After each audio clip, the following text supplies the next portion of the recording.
I should mention that this air sea rescue business was very good. If they knew where you were, they'd come get you.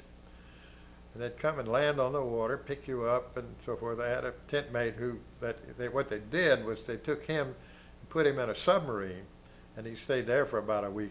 And then when they finally got him back, they'd accumulate people like that, and then when they got a load, they'd take them back. And they were very efficient. But I had another guy who had been on the swimming team at Ohio State, and he got shot down, and he was close to shore. And the Japanese were standing on shore shooting at him. And it was all he could do, given the winds and tides and so forth, to stay far enough away to keep from getting hit. But he was able to keep swimming out from that shore, to stay enough out of range so that they were unable to hit him. And so the air sea rescue people came in and got him.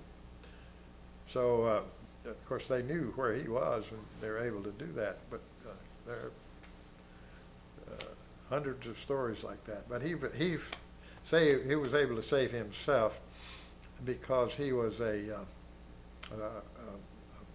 swimmer with a swimming team at Ohio State. We had a Mexican squadron attached to us. They have become very famous in Mexico to show Mexican participation in World War II. And they're a very famous squadron. But we had a man who flew with them to lead them on a particular mission. He never made it back. Neither did the Mexican who was flying with him. Now nobody knows what happened to him. But I don't know of anybody that. There was another one that made it back. I had a friend who.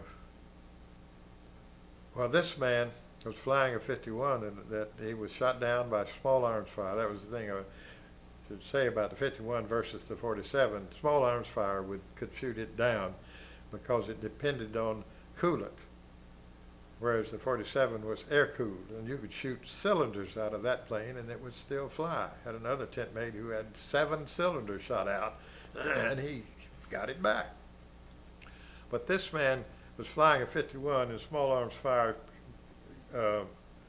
shot him down, but he was able to get back. He got with I think it was in the Philippines. He got with the Filipino guerrillas. They got him back. Then he went back on another mission, and the same thing happened to him. And the wing came off in both instances, and this time he wasn't able to parachute out. His time was up. I mean, really. But